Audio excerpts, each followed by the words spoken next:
Hello and good afternoon, everyone. And thank you for joining us for our webinar on planning ahead for the next reporting cycle. My name is Rebecca Bally, and I'm a Facilitation and Improvement Specialist with Oregon Healthcare Quality Corporation, which has been contracted by Health Insight and Acumenture Health to coordinate and facilitate these LAN webinars. So my role today will be to moderate. So if you have any questions or having technical issues, please feel free to send me a question, and I'll show you in a little bit how to do that. Our agenda for today is written out here. We'll start out with just a brief welcome. We'll sort of set the stage for why we're talking about this today, and then we will help you work through a little mini assessment and determine whether or not your practice is ready for reporting as it stands right now. And then we will walk through the reporting process and talk about some ways to avoid common pitfalls. First, I'd also like to do a brief introduction to Health Insight. Health Insight is the Quality Innovation Network Quality Improvement Organization, so QuINQ-IO, that's serving Nevada, New Mexico, Utah, and Oregon through Acumenture Health. There are 14 QuINQ-IOs that bring Medicare beneficiaries, providers, and communities together in data-driven initiatives that increase patient safety, make communities healthier, better coordinate post-hospital care, and improve clinical quality. QuiNQ-IO work is grounded in principles that are aligning the goals of the Centers for Medicare and Medicaid Services, CMS, quality strategy to eliminate disparities, strengthen infrastructure and data systems, enable innovation, and foster learning organizations. Along with 13 other regional QuiNQ-IOs, Health Insight is leading healthcare quality improvement initiatives, including the Million Hearts Initiative for the Medicare program for a 5-year period from 2014 to 2019, as guided by CMS. And this webinar is part of a Learning in Action Network, LAN, the efforts that are under this CMS project on cardiac health for Million Hearts. As I mentioned before, there are ways for you to get in touch with us. So throughout the presentation, we'll be checking in to see if you have questions. You've already seen some of our technology, but to reduce feedback noise, everyone is and will remain on a global mute throughout the presentation. However, we can unmute you if you would like to speak verbally. You can raise your hand. If you look next to your name on the attendees bracket on the sidebar, there's a little hand icon, and you can raise that and we can unmute you. We have plenty of time to set aside to address your questions. And although many of you did submit questions during registration, thank you. We welcome you to submit additional questions as we're going through. You can type them here as shown on the screen, and I will sort them and read them for our presenter to answer. If you're having any technical issues, again, please also feel free to send me a question and we'll do our best to troubleshoot that. But without further ado, I would like to introduce our fantastic presenter for today, Allison Shipley, who has more than 15 years experience in various aspects of healthcare management, where she has consistently increased productivity, improved processes, and excelled in customer relations. As intake and clinical manager for the Nevada Cancer Institute, she promoted the provision of optimum patient care and service. She improved patient satisfaction in these areas by redesigning workflow processes. As project coordinator for Health Insight, Allison has worked on multiple teams interacting with healthcare providers and other stakeholders to improve cardiac patient care and diabetic self-management. She is currently a project lead for the cardiac and diabetes task under the current CMS scope of work. So with that, I would like to turn it over to Allison. Welcome. Thank you so much, Rebecca. Hello, everyone. I hope everyone's having a good start of the week. Hopefully this will be informative for you all. Today I just want to make sure that you all be able to leave with how to interpret alternative tables or ATMs and how that will report on future reporting. Determine if the practices or your electronic medical record procedures and reports are compatible with the CMS submission requirement. and to examine the data entry processes and adjust workflows to make sure that the data entry is retrievable, and to ensure clinical data is entered into the correct places in the electronic medical record so that the reporting, you can take credit for all of your great work in your facility. So how was 2015 data submission cycle for anybody? You can chat in, or you can raise your hand if you'd like to talk about it. Or how confident are you feeling about your 2016 data submission? So I know that I've been in multiple offices over the last couple of months, actually close to probably 100 with revisits of practices, and I'm getting a lot of people that are telling me, you know, that 2015 was painful. They don't feel ready for 2016. They barely feel like they've finished 2015. I've had some practices tell me that Medicaid's getting rid of all, or Medicare and Medicaid are getting rid of all of it. I'm not going to have to do any of the reporting. I'm not, you know, it's all getting rid of it, so I'm just not going to do it. We have, you know, I've gone into some offices and they tell me that they're absolutely doing 100% of the reporting, but only to pull the record and to actually look at what the electronic medical record is saying, which is really honestly the only place that you can house that information, only to find out that they have no statistics for certain things like smoking screening or smoking counseling. So we wanted to make sure that while you're all doing what you have to do in your practices, we want to make sure that you guys are actually taking credit for all of the great work that you're doing, and that leads to the reporting that's going to go to CMS for these initiatives.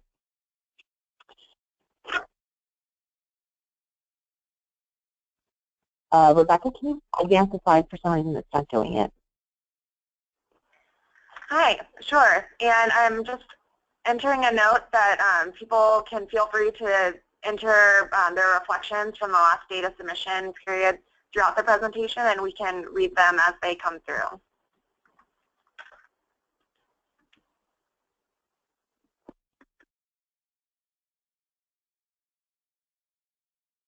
Okay, so we want to talk about the federal HIP changes and the strategic plan that's going in place. It's not just we're going to start to talk about, you know, what the plan is for CMS and how it's going to affect the practices in the future. Thank you. So I'm not going to read this slide. There's a lot of information on it, but I'm going to make some highlights. So in 2015, Congress passed the Medicare Access and CHIP Reauthorization Act, or what they're calling MACRA. So MACRA, for short, is created two paths by which providers can receive value-based reimbursement. The first is a merit-based incentive payment system, or what they're referring to as MIPS. The second is alternative payment models, or what they call APMs. Medicare is really trying to change the focus to value rather than volume of care. And so for the goal of 2016, so by the end of this year, they want to have at least 30% of all payments going into an APM. And by the end of 2018, they want to have at least 50% of all payments going to an alternative payment model. So there are going to be very, very few exceptions of all primary care physicians participating in Medicare that will be reimbursed using anything other than the value-based system.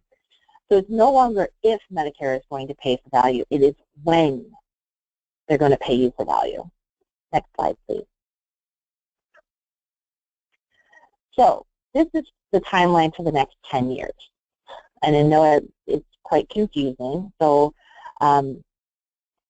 what we're going to be looking at is really the middle section and the bottom section. So the MIPS and the APM. So this plan is for reimbursement according to the CMS plan for the next 10 years. MIPS is going to be paying for performance for Medicare Part B providers, and it's going to streamline PQRS, the value modifier, means of use, by rolling them into one program. And once that one program is rolled up, it's also going to add a fourth component by targeting ongoing quality improvement activities that are happening within your offices. So the payment adjustments for the MIPS program will start in the calendar year of 2015, and it'll be based on 25% of the quality, 30% of resource use, 30% of practice improvement, and 15% of the electronic medical record incentive program.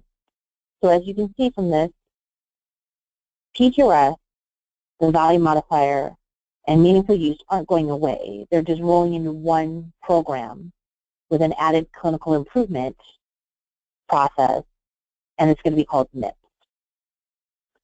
So the baseline for the MIPS program is going to be set by, the baseline scores for your MIPS program are going to be based on the data that's collected between 2017 and 2019. And CMS will be setting performance thresholds for each year that will represent the neutral payment adjustment. So clinicians that participate in the MIPS program who score above the threshold that's set by CMS will be eligible for an increased payment adjustment. And the clinical participating in the MIPS that score below the threshold will receive a decrease in payment rate. So in 2019, when the MIPS is fully integrated, the maximum payment or maximum payment adjustment or decrease will be 4% of total payments for your Medicare fee-for-service payment. But it will get up to 9% by 2021. So what that means is the program should be a net neutral program. So what that means is that the payment reductions that they're taking from the lower performing physicians is going to be applied to the higher performing physicians.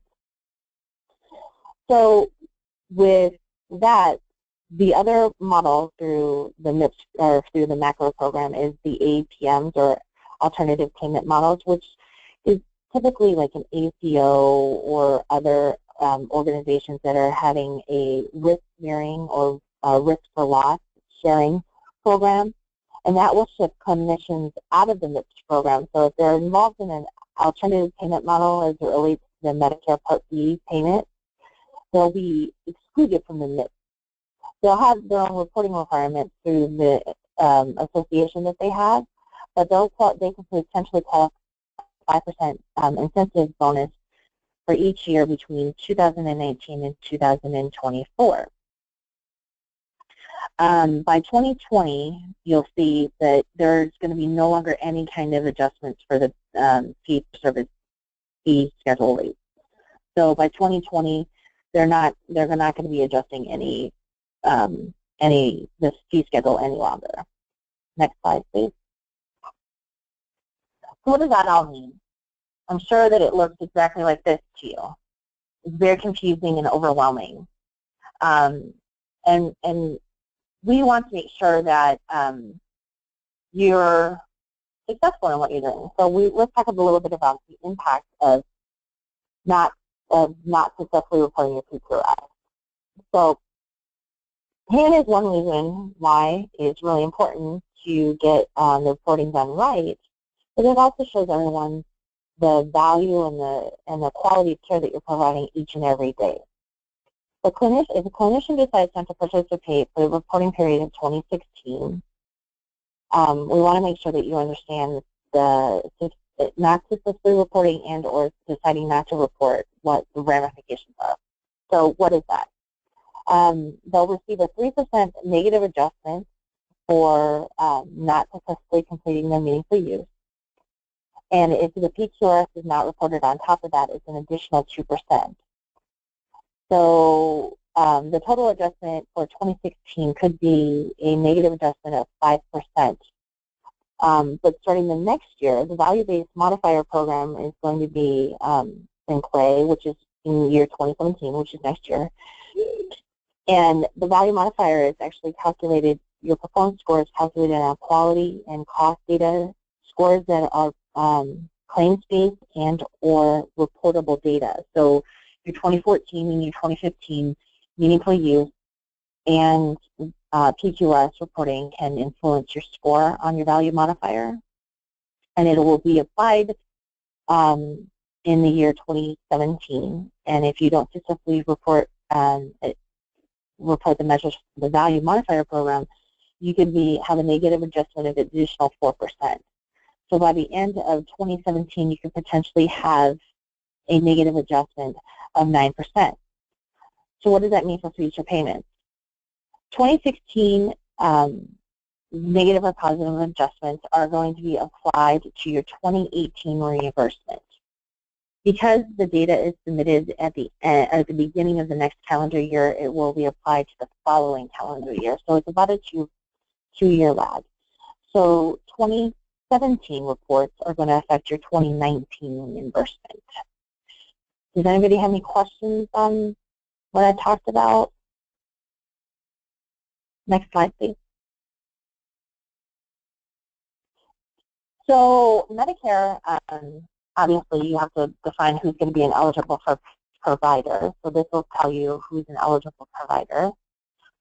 It's a covered professional that is paid under Medicare fee-for-service. And to the extent that the eligible provider is getting services paid under the Medicare fee-for-service. It's Medicare physicians, non-physician practitioners, so your advanced practice nurses, your physician's assistants, and therapists are all considered eligible providers and are required to do the quality data reporting. Next slide, please. So is your practice ready? So I wanna ask everybody that's here, because I can see that there's 20 people listening to my voice right now, and I want every one of you 20 people to respond to this poll. So do you have the ability to do a QRDA file out of your electronic medical record? So if you can just click on your screen.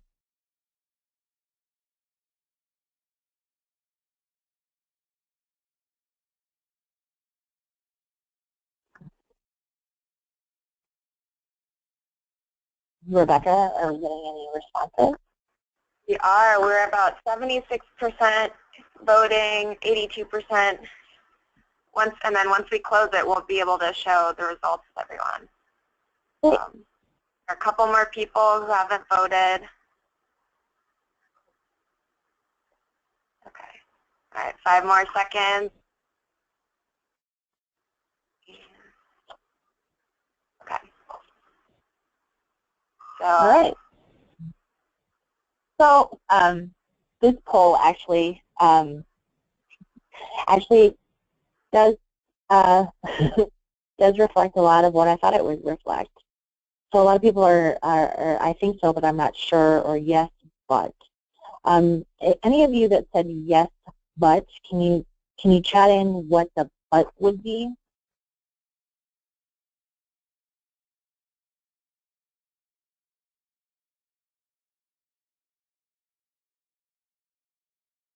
Okay.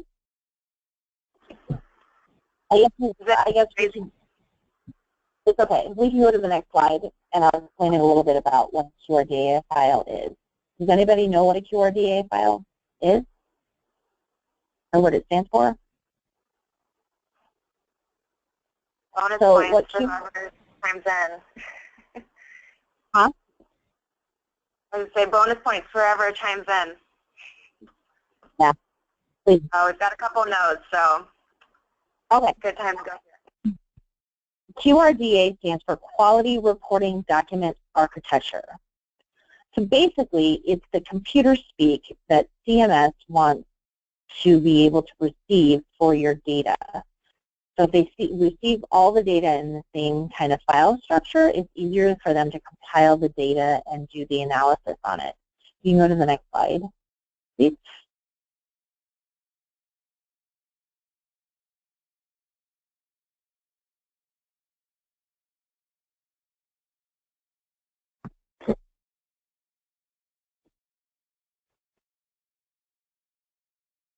I still see the poll, Becca. Let me close out of that. Sorry about that. There we go. There we go. There we go. Okay. So this is a very simple decision tree that you can use in the process of trying to figure out whether or not you actually can apply a QRDA file or produce one out of your electronic medical record. If you look, obviously we put a yes and a no and an unsure. And unfortunately, a lot of people are unsure because, you know, the information about a QRDA file is really not out there. So most electronic medical records, certified electronic medical records, should have the ability to produce the data reporting that you're required to do. A lot of providers are not able to actually produce a QRDA file, at least the ones that I've been in the offices, and they've had to actually go along the right-hand side of this decision tree and actually go through a third-party registry program. The registries can help you get the data out of, or extract the data out of your electronic record and convert it into the file format that CMS actually wants you to have. So if you're not able to actually produce a QRDA file or the file format that CMS wants, there are alternative ways that you can do that. And later on in the presentation, I'll show you where we have a list of where you can go and see the registries and if they work with your current electronic medical records format.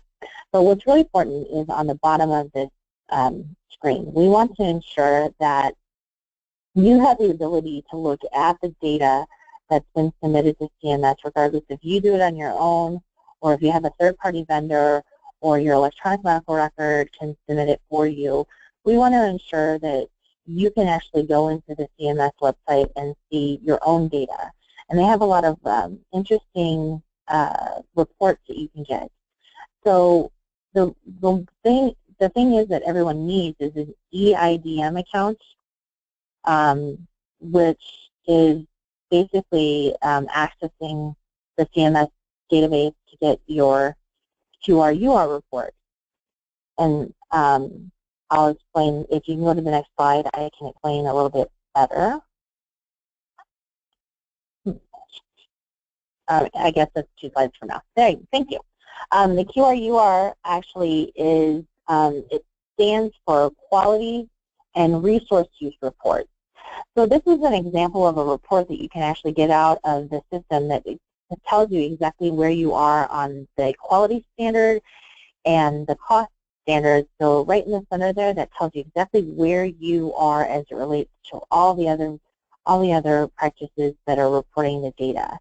And it also shows you your performance metrics and how much your cost is based on all of the information that they're receiving off of your tax ID numbers and your NPI numbers. So this is really interesting and very informative to ensure that you can see exactly what's going on with your data submissions that are happening. Even if it's being done by a vendor, you can get these reports out so you can ensure that you're looking from one year to the next to see if your baseline is improving. You can go back 1 slide. Thank you. So the 2016 timeframes that we really need to talk about. 2016 reporting is completed by, we did get some extensions this year, but typically is done by the end of February the following calendar year. So I know that they say January and early February is when you may need to make these decisions, but it's still not too late to do that. If you haven't made the decision or not, whether you're going to go forward with your 2016 PQLS data submission, you can still make that decision. You can also identify, you also need to identify which physicians and which practitioners you're going to be reporting on. You can set up your EIDM portal with CMS at any time. It doesn't require you to submit the data on your own in order to get that. And we will have references at the end of this webinar to explain to you exactly where you can go to do things for the EIDM account. You can also contact any one of your local representatives from Health Insight or Acumentra, and they can also assist you with this information as well. So you can start running your EIDM, start running your report out of your electronic medical records, so we can start to ensure that there's actually going to be capturable data. And you can select from those reports, you can select which measures are going to be most advantageous for your practice. We also recommend that you select and contact a registry if you need to. A lot of registries will close out closer to the reporting cycle, and we want to make sure that you're working with them to ensure that all of the data that you need to capture is available. So you need to start to review at least on a quarterly basis. We recommend on a monthly basis now that we're starting this process with everyone.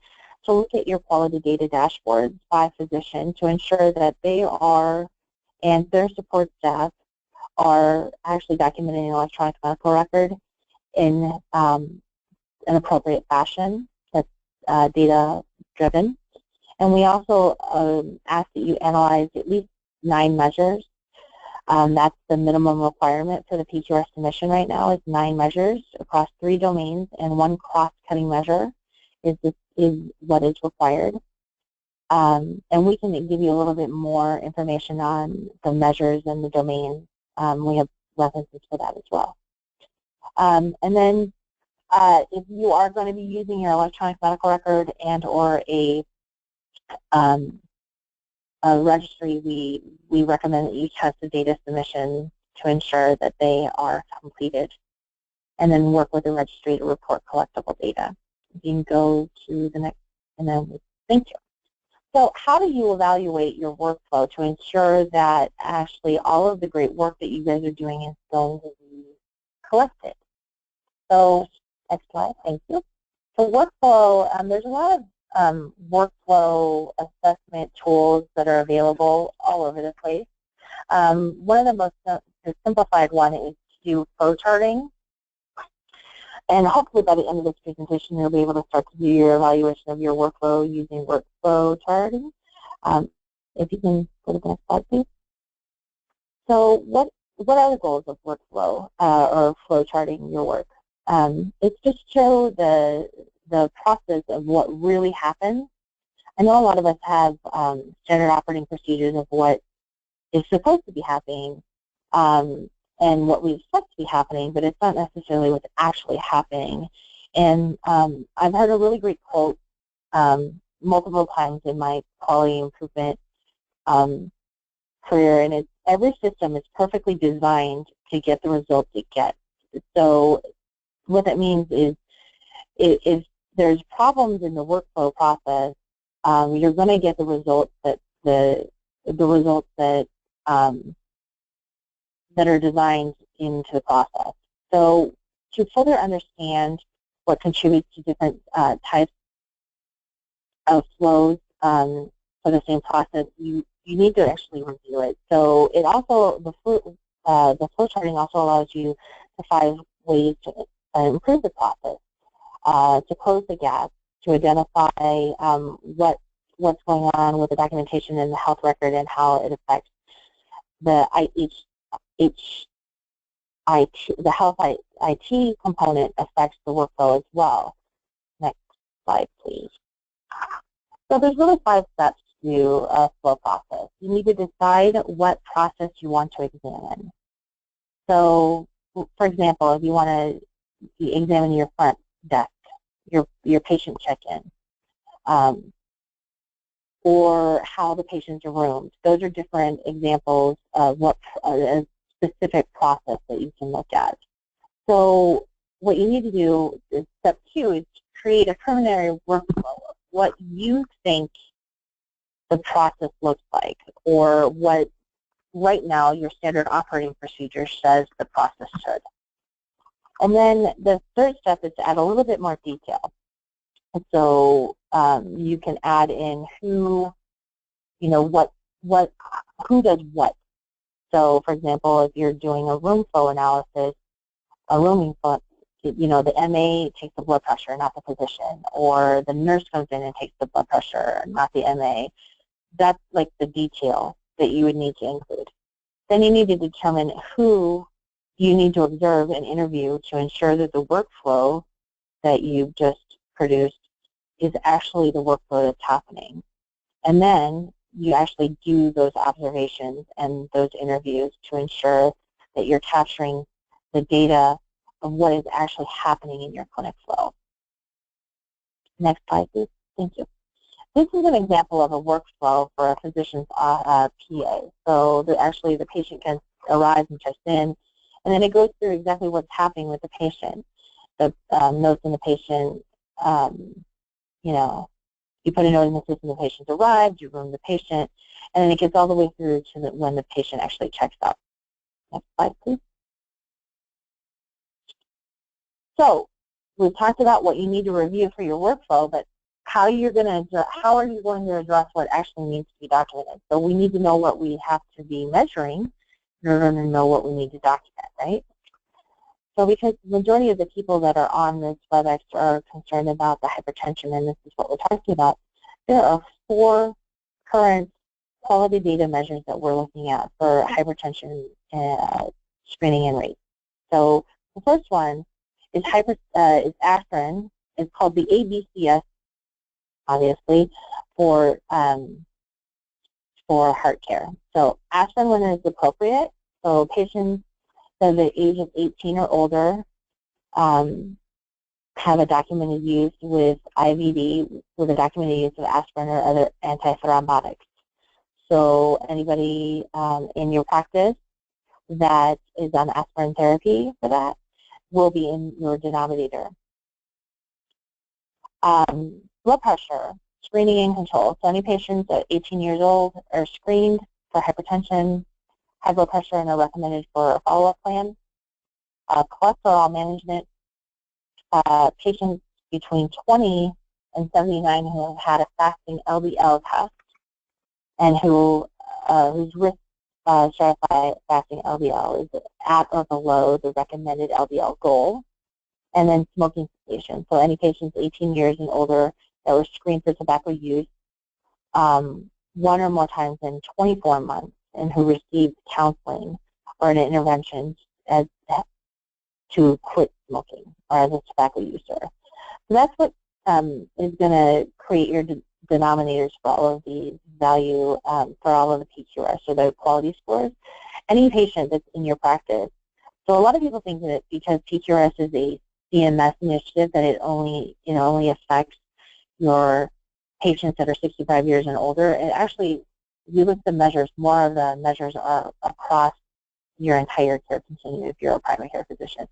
So it doesn't include pediatrics, but you see here it's typically 18 years and older. So anybody with a diagnostic of any of these is going to be included in the denominator regardless of their insurance and regardless of their age or their Medicare status. Next slide, please. So we talked about analyzing your workflow to ensure that everybody's doing the processes and that it's being captured in an appropriate way in the electronic medical record. We talked about actually what we're going to be measuring. And now we want to talk a little bit about the common pitfalls that can happen in that process. So you see here the point of care. So sometimes the care guidelines that are initiated by the clinical practice aren't followed. Data entry into the electronic medical record. Sometimes that happens if the entry doesn't get into the right places, or there's no policy and procedures, so there's no rhyme or reason of where your staff and or physicians will actually document the information. There's actually data extraction issues, so the incomplete data records, or then you're not monitoring on a regular basis to ensure that the data is getting in the right places. And then there's the actual upload to CMS, so make sure that there's a compatible file. And we're going to go into a little bit of more detail for each one of these. So the point of care. So because we're talking about blood pressure and hypertension control, there is obviously from the Million Hearts campaign, this is a blood pressure algorithm for diagnostic clinical, and it can be built into your electronic medical record. So when you put, every certified system has the ability to have clinical decision support. So when you actually put the blood pressure in, it can potentially flag any of the patients that are in the pre-hypertensive range or blood pressure hypertension stage 1 or stage 2. And if you actually have a patient that comes in a crisis range, you can actually have pop-ups that come up that will instruct the staff that put the blood pressure in and to do what steps to do next. If it's not possible to build it into your electronic medical record, you can do a workflow to ensure that if a patient were to come in, it would give the staff or the clinician a specific path to follow regardless of where this patient's range is. So if a patient came in, for example, in the hypertension crisis, it'll tell the MA exactly who they need to notify. It'll tell the next person that notified, probably a nurse or a physician, if they needed to call 911 or what kind of intervention needed to happen for the patient. So then we want to talk, if we can go to the next slide, please. We'll talk a little bit about the data entry into an electronic medical record and the pitfalls of that. When we're dealing with information that goes into the electronic medical record, it's important to understand that not all data that's put into the electronic system can be pulled out into reports. So for extraction purposes, it's really important to know where and how to record the data in your electronic medical record. For example, if you're asking a patient about a smoking status or just putting it into the H&P record or the H&P note, it may not be enough to actually calculate. It will need to be put in a correct checkbox or drop-down menu in order for the data to be mineable. The data that's being reported is only as good as the data that's going in, so we need to understand that. I've been in many offices where the physician tells me, yes, I ask every single patient every single time they walk in the office whether or not they smoke, only to pull the report and have absolutely no statistics coming out of the electronic medical record. So unfortunately, in the age and time that we're in right now, if the data is not coming out, then it didn't happen. You're not getting credit for all the work that you're doing. If you can't pull a report out that said, I saw 179 patients and 179 of them were asked about their smoking status, in the eyes of the reporting structure, it didn't happen. Next slide, please. So then we want to talk about some of the pitfalls of the documentation at the point of care.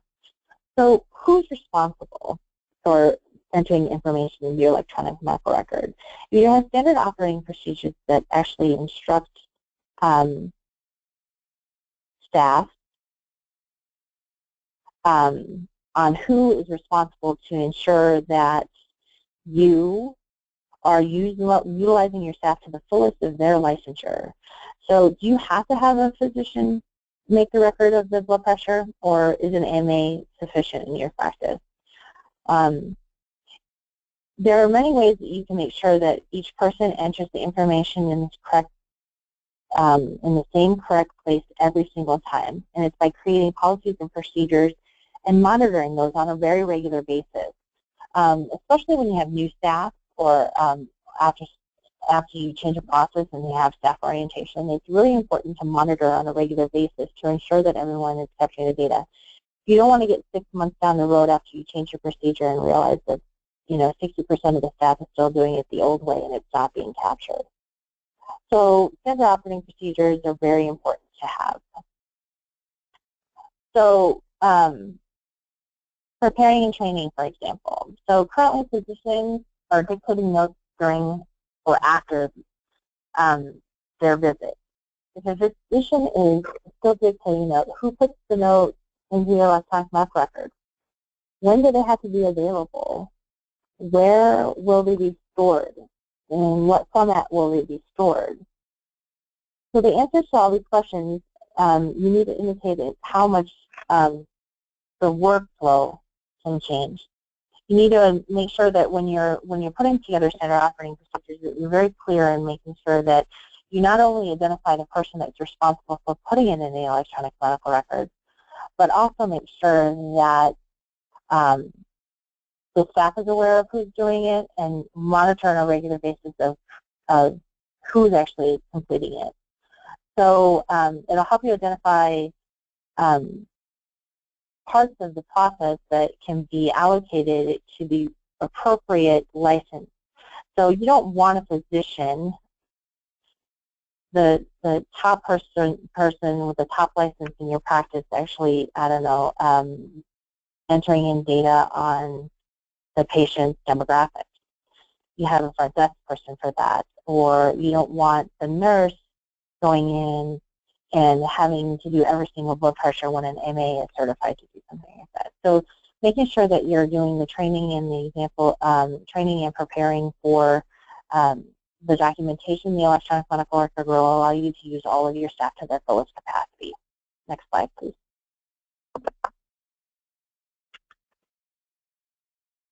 So policy procedure at a minimum should have the date that they were updated, so everyone will know exactly when they were initiated, the audience or which staff it pertains to, the definitions of any terminology. So as the quality improvement organization, we have a tendency to talk in acronyms a lot, and then unfortunately we bring those acronyms out into the community, and we're constantly trying to be defining that. So sometimes when you have new staff, the acronyms and or some of the words that you use are not familiar. So making sure that the definitions of the non-familiar terminology is really key for them to understand the complete process. You need to make sure that you're stating the purpose. Why is this important? Why do they need to follow these rules? You need to have pictures of any entry fields that is appropriate for patient documentation. So if you have a drop-down or if you have a checkbox that needs to be filled, it's very easy to do a screen print and you ensure that the actual picture is on the policy as well.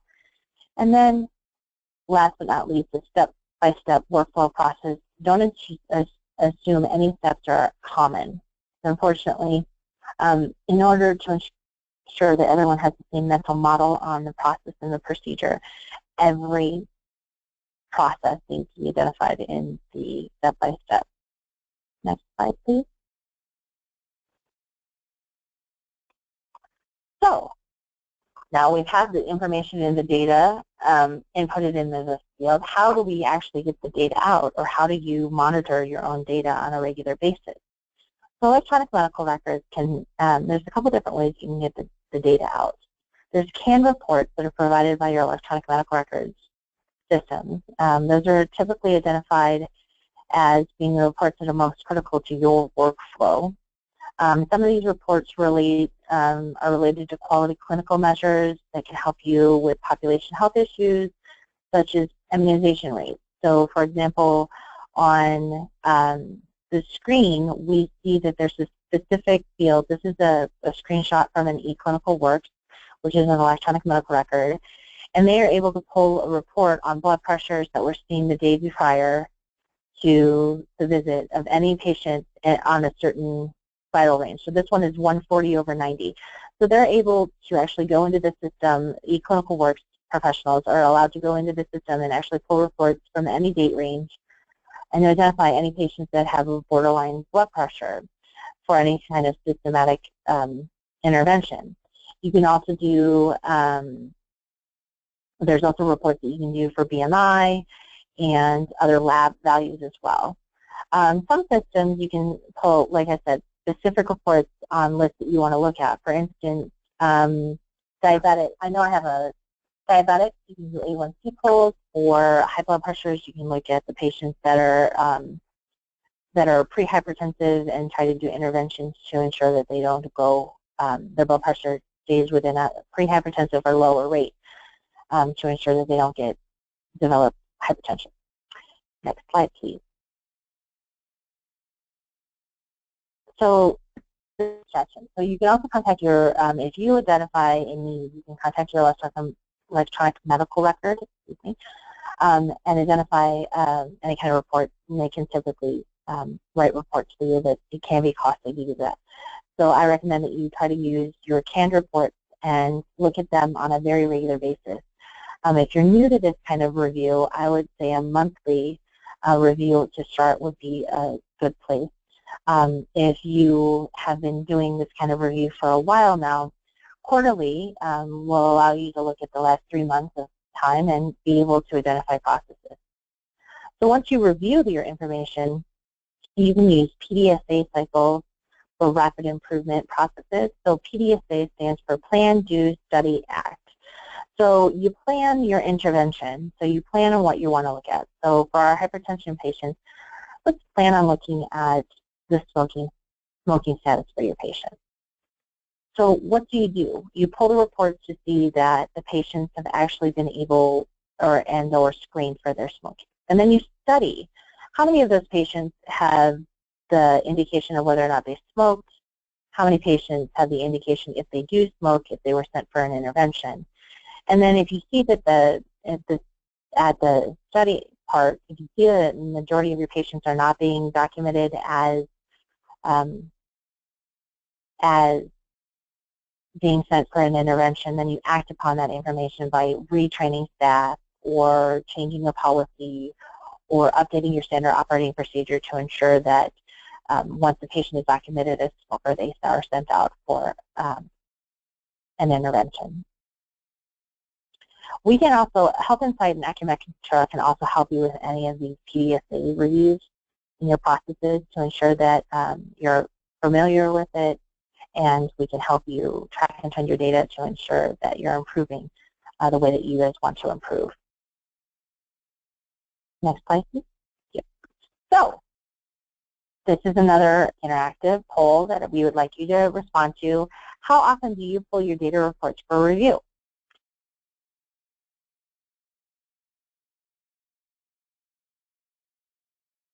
And while everybody's answering, does anybody have any questions, or if they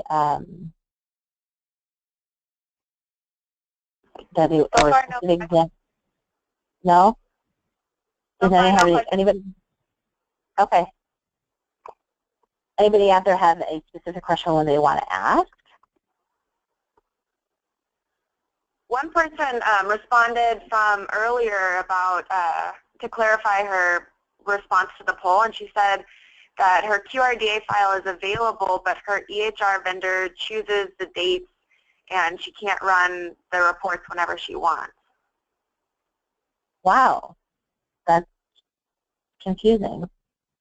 If you need assistance to walk through that, please contact your Health Insight representative, and we can maybe assist you with talking with your electronic medical record. So, regularly, consistent schedule, that's nice. Whenever we need it for something, that's good. Well, nobody admitted to rarely, that's good. We do not have the ability to pull data reports. Wow. Okay, so those of you that don't have the ability to pull data reports, if you want to reach out to Health Insight, we might help you. We may be able to help you in other ways to see how you're performing. Just let us know who you are, and we can reach out to you. So next slide, please. And then Allison, really quickly, somebody asked about the benchmarks that will be set for measure outcomes. Sure. I'm not sure if that's something we could talk about now, or. Absolutely. So right now, as it stands, there are benchmarks for the meaningful use data that's submitted, and we have actually, we can provide you some documentation on that. Each one of the objectives has a different benchmark. Some of them are lower. Some of them are 50 or 60% of the data submitted. But PQRS right now, as it stands, as long as you have a numerator and a denominator in the values, so that means you have one patient of the patients that qualify to be in the pool of patients. As long as you have one, it's considered a pass. There's no thresholds currently right now as of today that CMS has defined for the 2016 measures. That doesn't mean that there may be a change in the future, or in 2017 there may be thresholds put on it. But as it stands right now, as long as you have a numerator and denominator across your 9 measures, you're considered passing. So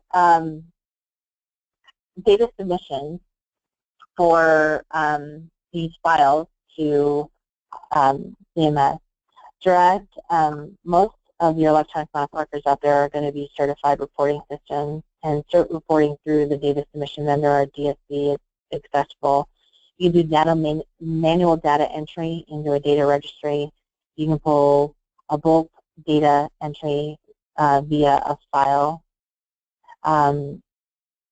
There are other files, QCDR, that can be converted into a PQRS file, and a QRDA file, QRDA3 file for PQRS for the and EHR incentive programs. That is the required field format in order to upload the data to CMS. So it used to be that you can send in Excel spreadsheets and all of that. That's going away. It's a mandated field that you have a certain reporting requirement to submit the data. The next slide, please.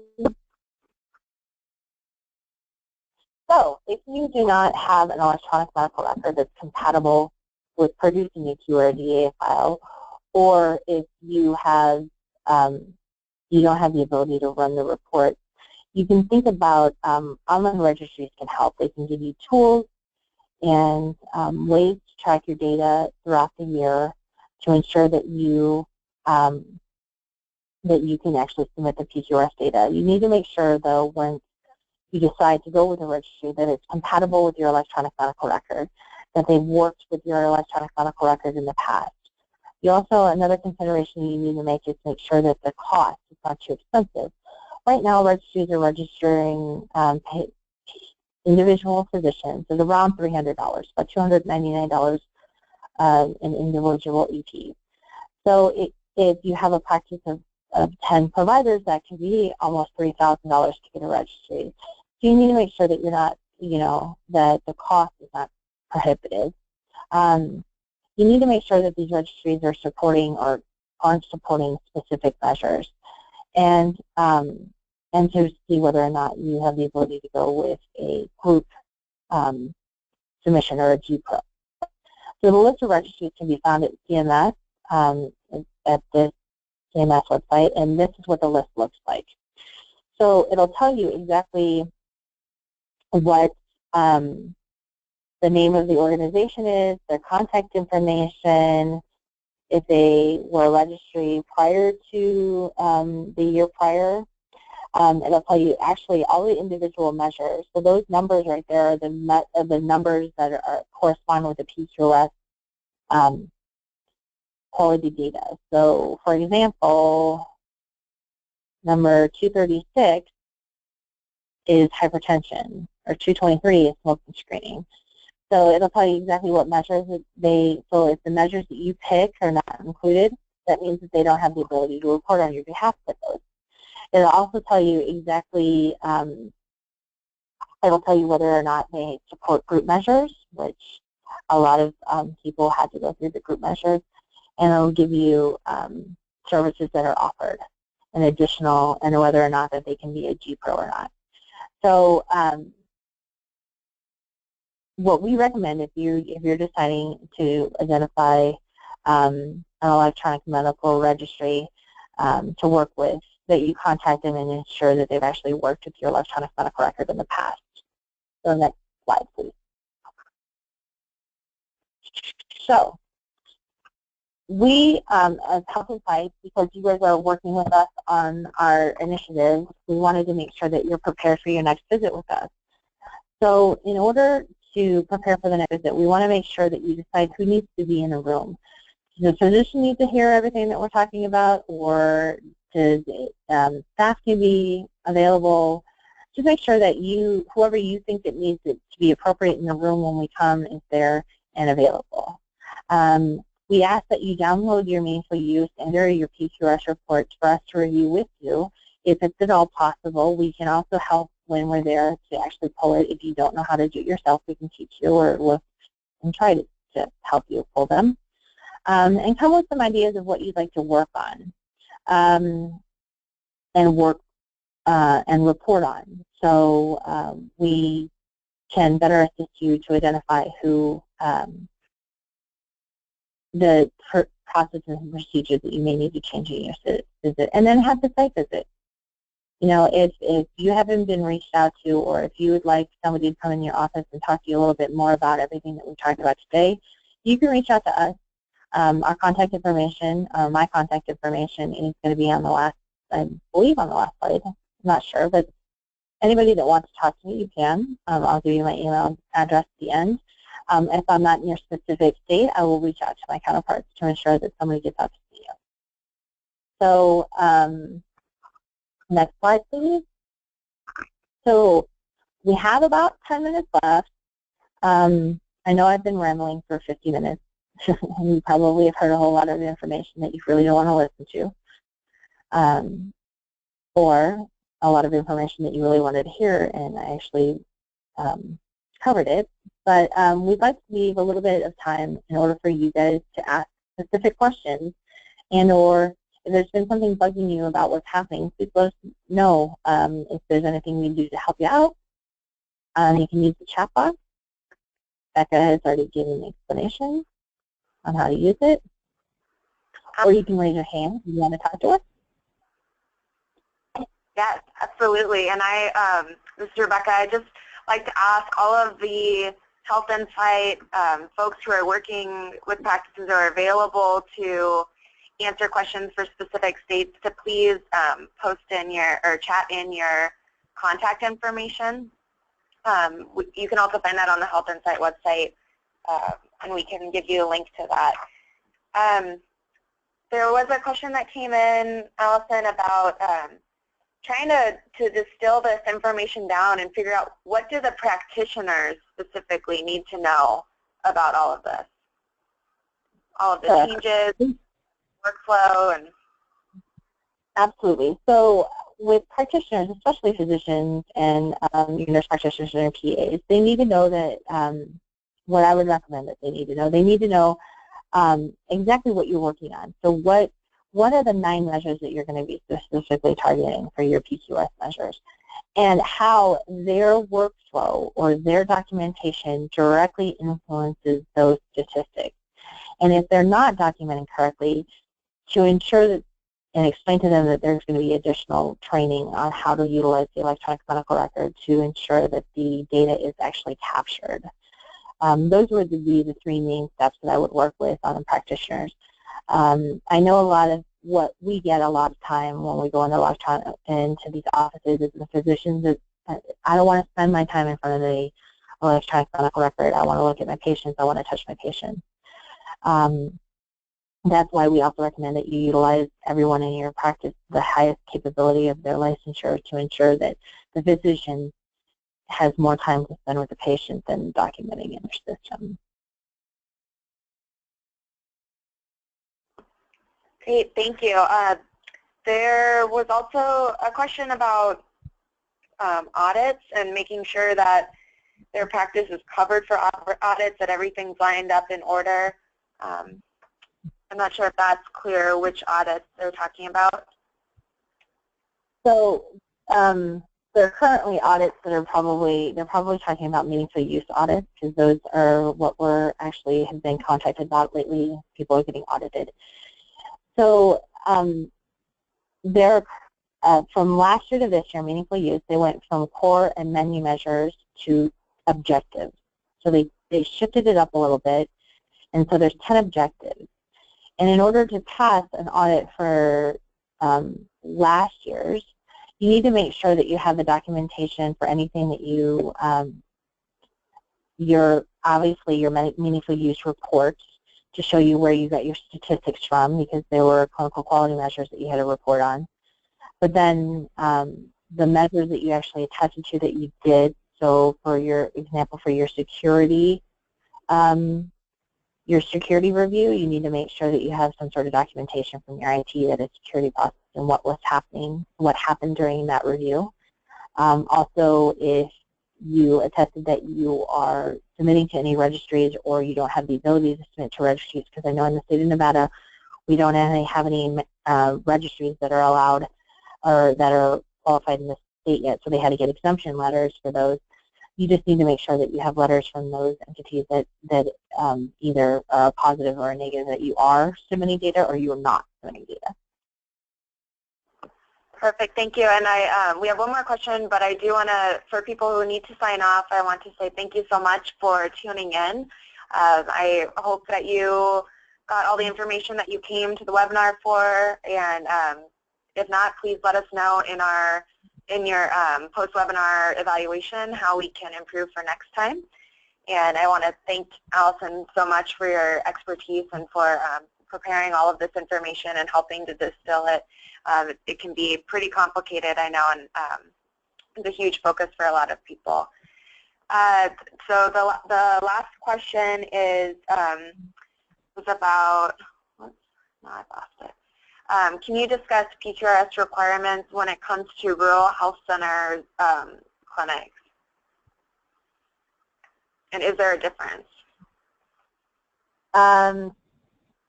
Currently, right now, if the eligible, there are some exemptions, but currently, if the physician, nurse practitioner, or a therapist are operating and receiving Medicare information or Medicare payment, they're considered a required entity to submit data. There are some caveats if they're working in an emergency room and things like that. The hospital has to submit the data on their behalf. But rural health systems, just because you're in a rural area, it's really not exclusive. There are some exemptions in the thresholds for meaningful use that they may not actually reach, but PQRS submission of data is a requirement as of 2015 for any eligible provider that is, and we can send you the definition of eligible provider, which might give you a little bit more information on rural health caveats, but is a requirement as of 2014 to report the data to not incur a penalty. Perfect, thank you. And I do want to respect everyone's time. I know we're just a couple of minutes over, so thank you again so much for tuning in this afternoon. And we've included a link to the Health Insight website where you can find more information about who your contact is in your state. The recording of this webinar and the slides will be posted to the Health Insight website under Tools. And please let us know how this webinar experience was for you in your evaluations. But other than that, have a great rest of your day. And thank you, Allison. You're welcome. Thanks.